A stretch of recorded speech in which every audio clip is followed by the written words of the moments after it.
She poured an entire bottle of ice-cold water over my head in front of 50 people. Cameras were recording. Everyone was laughing.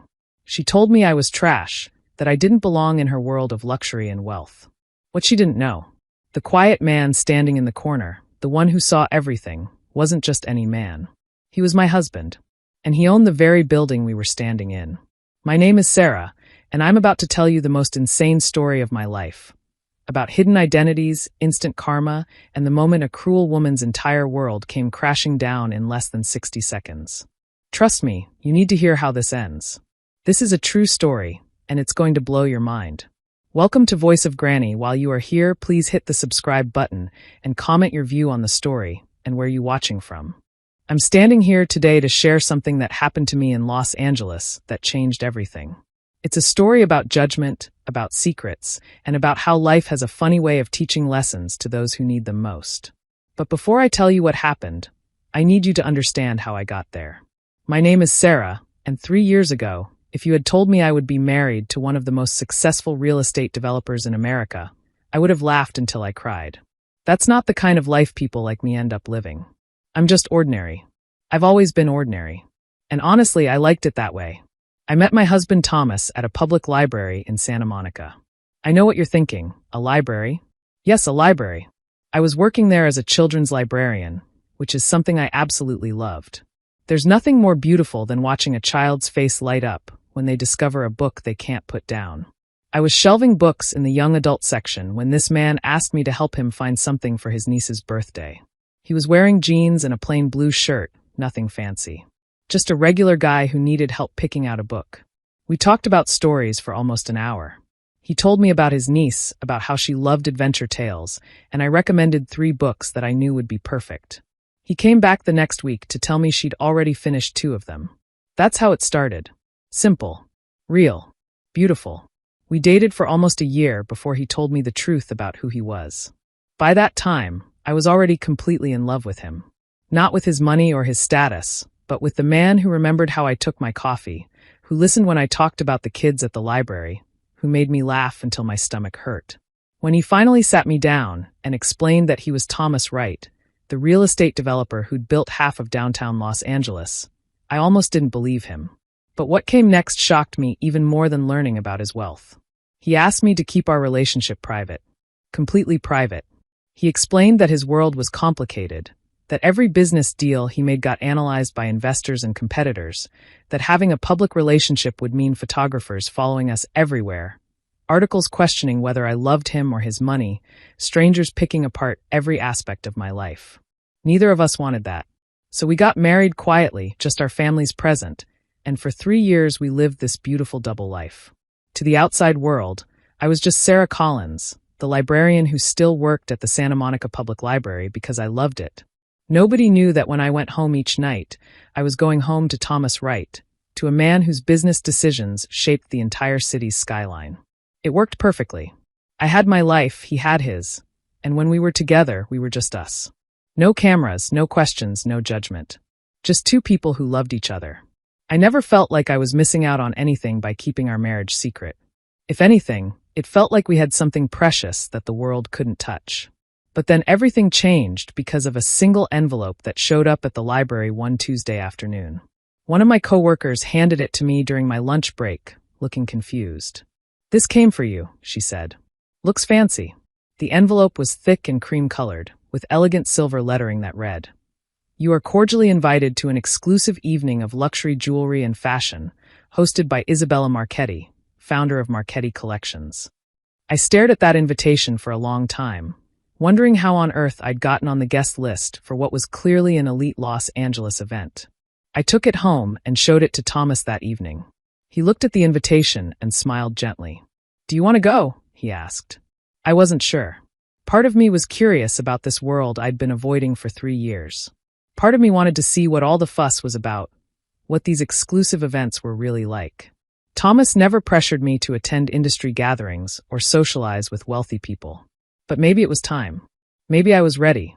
The morning of the event, I stood in my closet feeling completely lost. Everything I owned suddenly seemed wrong. I didn't have designer clothes or expensive jewelry. I was just a regular woman who happened to be married to an extraordinary man, but nobody at this event would know that. Finally, I chose a simple navy blue dress that I'd bought from a department store. It was pretty, it was comfortable, and it made me feel like myself. I thought that would be enough. I had no idea how wrong I was about that. Looking back now, I can see that moment clearly, me standing in my bedroom, smoothing down that simple dress, thinking I was ready for whatever the evening would bring. I had no idea that in just a few hours, I would be standing in front of dozens of people, humiliated and dripping wet, while cameras captured every moment. I had no idea that my quiet, private life was about to be turned completely upside down. But I'm getting ahead of myself. Let me tell you exactly what happened that night in Los Angeles, because it's a story that needs to be told. It's a story about how we treat people, about assumptions we make, and about how sometimes the universe has a way of serving justice faster than anyone expects. The event was held in a penthouse in Beverly Hills that overlooked the entire city. When I walked through those doors, I knew immediately that I had made a mistake. This wasn't just fancy. This was wealth on a level I'd never experienced, even though I was married to it. Women floated through the space in gowns that probably cost more than a year of my library salary. Men wore suits so perfectly tailored they looked like they'd been sewn directly onto their bodies. Everyone sparkled. Diamonds, gold, platinum, it was everywhere. The jewelry displays scattered throughout the penthouse looked like something from a museum, each piece sitting on white velvet under special lighting that made them glow like captured stars. I accepted a glass of champagne from a server and tried to make myself invisible. I focused on the displays, admiring the craftsmanship of the pieces. Some of them truly were beautiful. Delicate necklaces that looked like spun moonlight, bracelets covered in stones that caught every bit of light in the room. But then I accidentally saw a price tag. A simple silver bracelet was marked at $1,200. My stomach dropped. That's when I first noticed her watching me. Isabella Marchetti was the kind of woman who commanded attention just by existing. Tall, elegant, with perfect posture and hair styled so precisely it looked like it had been painted on. She wore a black evening gown that probably cost more than my car, and she was surrounded by people who hung on her every word like she was royalty. But her eyes kept finding me, and I could see the disapproval written clearly on her face. My navy blue department store dress suddenly felt like a costume, like I was a child playing dress-up in my mother's closet. I tried to ignore the stares and just appreciate the beautiful things around me. I've always loved beautiful things, even if I couldn't afford them. But my peaceful browsing didn't last long. A woman in an expensive cream-colored suit approached me with a smile that looked more like a warning. "Excuse me," she said sweetly, but her eyes were cold. "Are you here with the catering team? The service entrance is in the back." My face got hot, but I kept my voice calm. "No, I'm actually a guest. I have an invitation." Her eyebrows shot up so high they almost disappeared into her hairline. She looked me up and down again, taking in every detail of my simple dress and basic shoes. "Oh," she said, making the word sound like an insult. "Well, I suppose they're letting anyone in these days." Before I could respond, she'd already turned away, but I could hear her whispering to her friend about declining standards and the wrong sort of people. That old familiar feeling from middle school came rushing back, the feeling of not belonging, of being on the outside looking in. But I wasn't a kid anymore, and I wasn't going to let them chase me away. I lifted my chin and kept walking, determined to enjoy the evening regardless of what anyone thought. That's when Isabella Marchetti herself decided it was time to confront me directly. She glided over with the confidence of someone who'd never been told no in her entire life. Her black dress moved like water, and her diamond jewelry caught the light with every step. She was stunning, but there was something cruel in her eyes that made my skin crawl. "I don't believe we've met," she said, extending a hand covered in rings that probably cost more than my annual salary. "I'm Isabella Marchetti, owner of Marchetti Collections." "And you are?" "Sarah," I replied, shaking her hand briefly. Her grip was cold and firm. "Thank you for hosting such a beautiful event. The pieces are absolutely stunning." She smiled, but it was the kind of smile that held no warmth at all. "How lovely that you appreciate them. Tell me, Sarah, what brings you to an event like this? Are you a fashion journalist, perhaps? A lifestyle influencer?"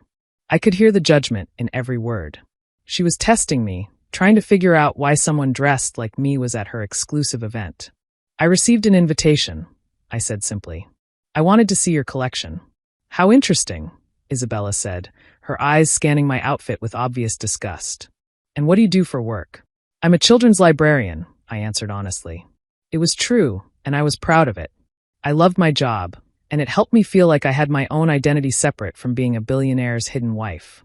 Isabella's smile became even more patronizing. How quaint. Well, I do hope you're finding everything educational. Though I should mention that most of our pieces start around $8,000. Just so you know what you're looking at. The message was crystal clear. These things aren't for people like you. Anger bubbled up in my chest, but I kept my voice level. They're beautiful. Someone with incredible talent made them. Yes, well, she said, her voice getting louder now. Other guests were starting to notice our conversation. I could see phones coming out as people sensed drama. Talent and exclusivity go hand in hand. We cater to a very specific clientele, people who can truly appreciate luxury, not just admire it from a distance. That's when I saw him. Thomas was standing near the back of the room, partially hidden behind a group admiring a jewelry display. He was wearing a simple dark suit, and he'd been so quiet that most people probably hadn't noticed him arrive. Our eyes met across the room, and I saw him register what was happening. His jaw tightened, but he stayed where he was. We'd agreed long ago that he wouldn't interfere unless I asked him to. But as Isabella continued talking, I could see him moving slowly closer through the crowd. And I had no idea that in the next few minutes, everything was about to explode. Isabella wasn't finished with me yet. She'd gathered quite an audience by now, and I could tell she was enjoying being the center of attention. The crowd grew larger, forming a semicircle around us. I felt trapped, exposed, like an animal in a zoo exhibit. You know, Sarah, she continued, her voice carrying across the conversations around us. I'm curious about something. This is a very exclusive event. Our guest list is carefully curated. I personally approve every single invitation. My stomach dropped. I knew what was coming. She was about to challenge my right to be there in front of everyone, turning my presence into public entertainment. I definitely received an invitation, I said, reaching into my small purse with trembling hands. I pulled out the cream-colored card and held it out to her.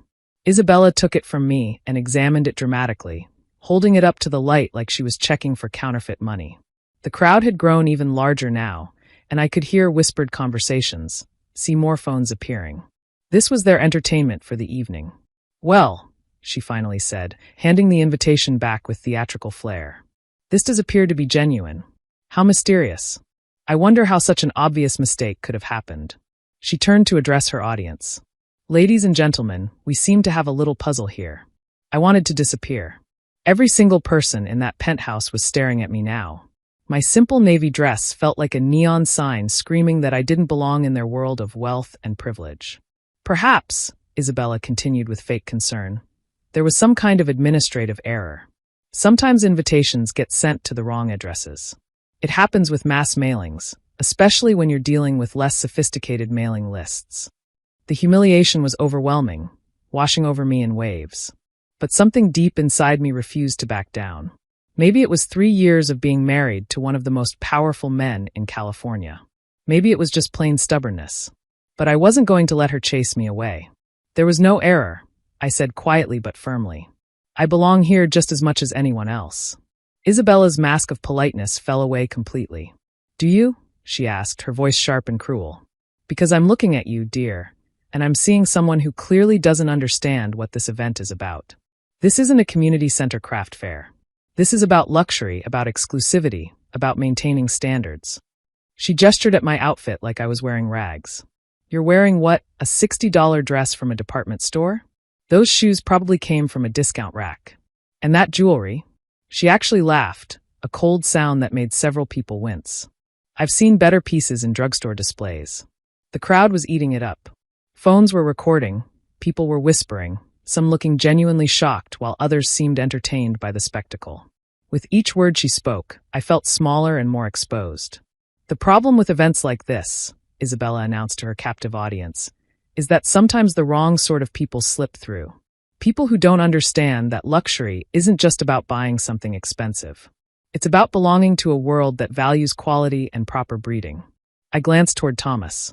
He'd moved significantly closer now, weaving through the crowd with purposeful movement.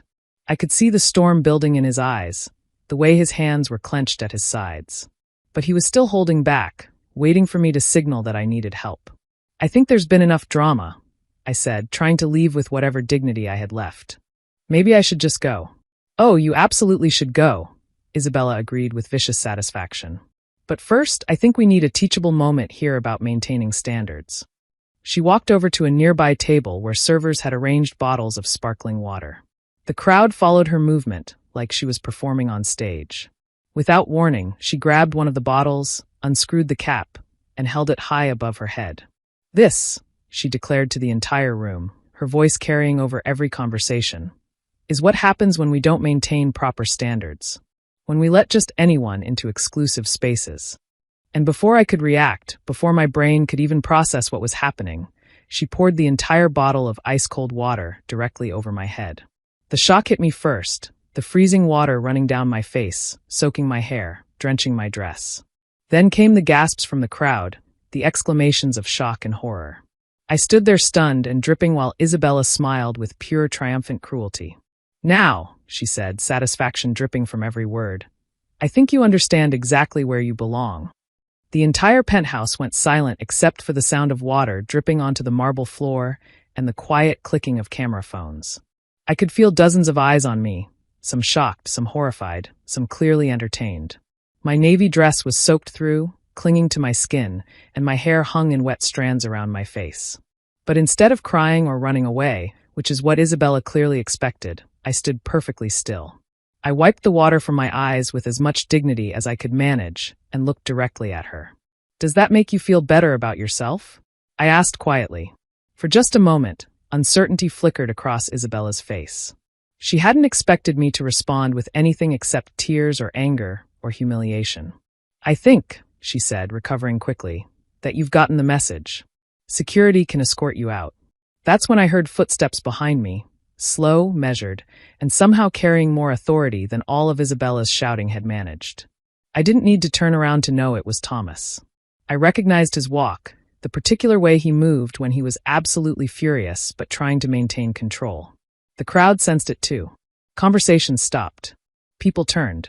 And the energy in the room shifted completely. Thomas walked through the crowd like he owned the building. Which, I suddenly realized with a jolt, he very well might. He stopped right beside me, close enough that I could feel the warmth of his presence. Without saying a single word, he pulled a clean handkerchief from his suit pocket and gently began dabbing the water from my face and hair. His touch was so tender, so protective. Somehow in that moment, with his careful attention, I felt less exposed despite my soaked dress and the staring crowd.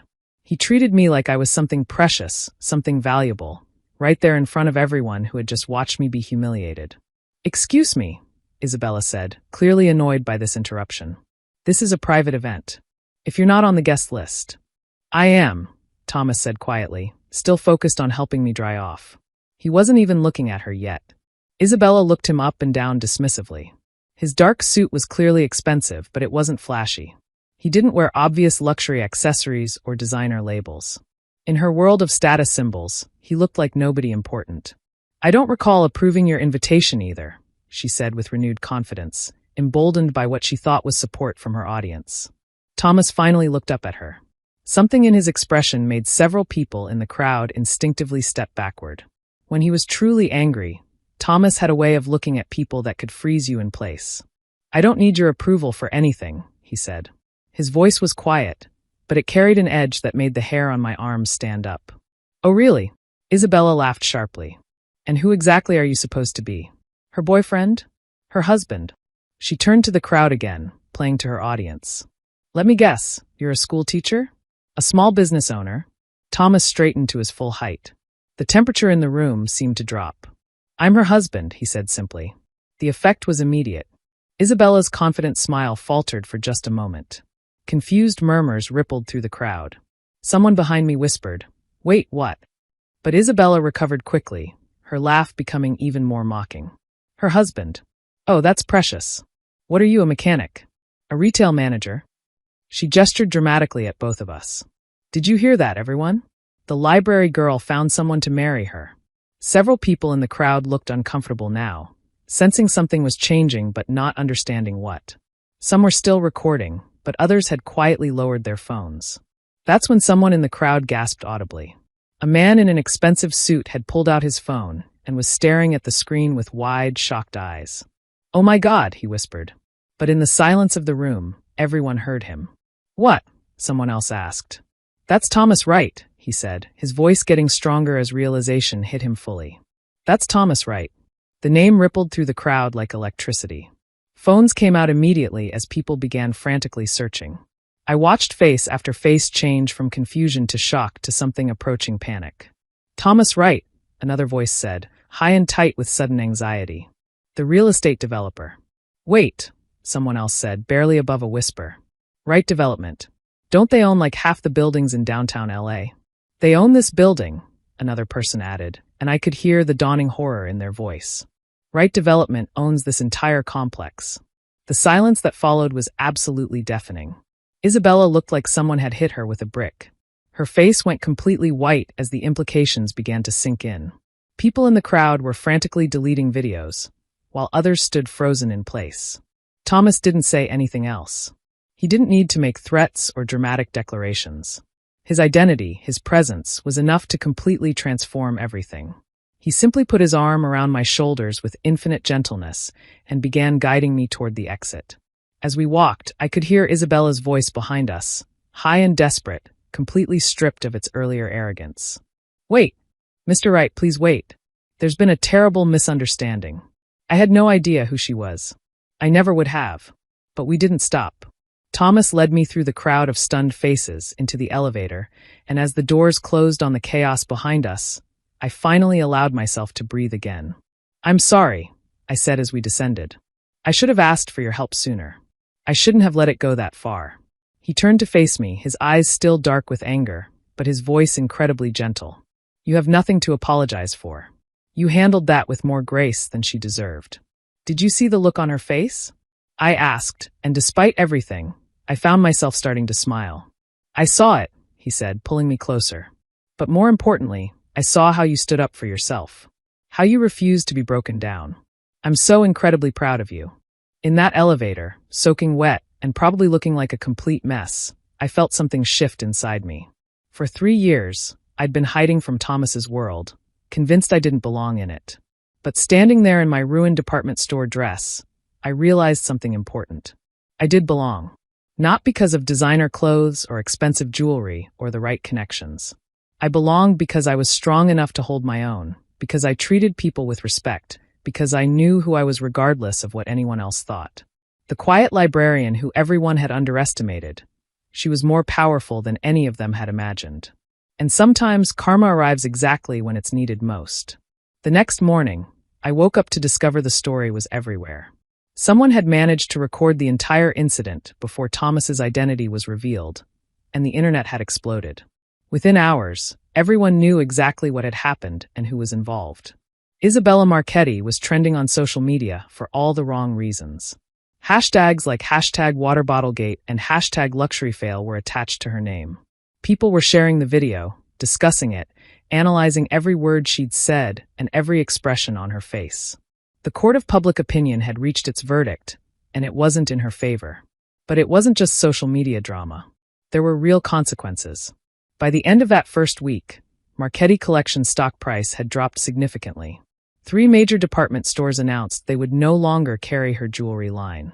Several celebrities who had previously been brand ambassadors quietly removed all mentions of her company from their social media accounts. Isabella issued multiple public apologies, each one more desperate than the last. She claimed she'd been having a bad day, that her behavior didn't reflect her true values, that she was seeking therapy and personal growth. But the damage was done. In today's world, moments like that get captured forever. There's no taking them back, no erasing them, no pretending they didn't happen. Within a month, I heard through Thomas's business connections that she was facing serious financial difficulties. There was talk of having to sell the company entirely. Some people might say that was too harsh, that everyone makes mistakes. But this wasn't just a mistake. It was a deliberate, cruel act of humiliation done in front of dozens of people. It revealed something about her character that couldn't be explained away. I want to be clear about something, though. I didn't take pleasure in watching her world fall apart. Honestly, what happened that night in the penthouse was punishment enough. Public humiliation is a terrible thing, even when someone brings it on themselves. I know because I experienced it firsthand, standing there dripping wet while cameras captured my lowest moment. But I did learn something incredibly important through the whole experience. Several things, actually, that I want to share with you because I think they matter. First, I learned that I was stronger than I'd ever imagined. For 3 years, I'd been hiding from Thomas's world, convinced that I wasn't enough for it. I thought I needed designer clothes and the right connections and a completely different personality to survive in that environment. But when the moment came, when I was tested in the worst possible way, I didn't break. I didn't run crying. I stood there with dignity and faced it head-on. Second, I learned that respect has nothing to do with expensive clothes or jewelry or how much money you have in your bank account. Real respect comes from how you treat other people, especially when you have power over them. Isabella had all the money and status in the world that night, but she had no respect, not from others and clearly not for herself. Because people who truly respect themselves don't need to tear others down to feel important. Third, I learned that sometimes the quiet people, the ones everyone overlooks and underestimates, might be the most powerful people in the room. Not just because my husband happened to be a billionaire, but because quiet strength is often the truest kind of strength. The people who don't need to announce their worth, who don't need to perform for an audience, who are secure enough in themselves to just be. Those are the people you should never underestimate. Most importantly, I learned that I didn't need to hide anymore. After that night, Thomas and I talked seriously about our private life. We decided it was time to stop keeping our marriage a secret. Not because of what happened with Isabella, but because I realized I was ready. I was ready to step into his world as an equal partner, not as someone who needed to be protected from it. I'm still a children's librarian. I still go to work every day at the Santa Monica Public Library, and I still love every minute of it. That hasn't changed. But now when people ask about my personal life, I don't have to hide or make excuses. I can just be honest about who I am, all of me, not just the parts one thought were acceptable. The story went viral not just because of the dramatic reveal or the instant karma, but because it touched on something people deeply understand. We've all felt judged at some point. We've all been in situations where we felt like we didn't measure up, where someone made us feel small or unworthy. And we've all wished, just once, that the universe would step in and show those judgmental people exactly how wrong they were. That's why this story resonated with millions of people around the world. It wasn't about money or status or revenge. It was about basic human dignity. It was about treating people with kindness regardless of what they're wearing or what they do for work or where they come from. If I could go back and change that night, I'm not sure I would. Yes, the humiliation was terrible. Standing there soaking wet while people recorded my shame was one of the worst moments of my life. But it taught me who I really am. It showed me my own strength. And it reminded me that sometimes the universe has a way of balancing things out when you least expect it. So here's what I want you to take away from this story. Don't judge people based on appearances. Don't assume you know someone's worth because of their clothes or their job or their zip code. Treat everyone with respect and dignity, because you truly never know who you're dealing with. And that quiet person you're overlooking, they might just surprise you. Sometimes karma arrives faster than anyone expects. And sometimes the library girl in the department store dress turns out to be exactly where she belongs all along. Thank you for listening to my story.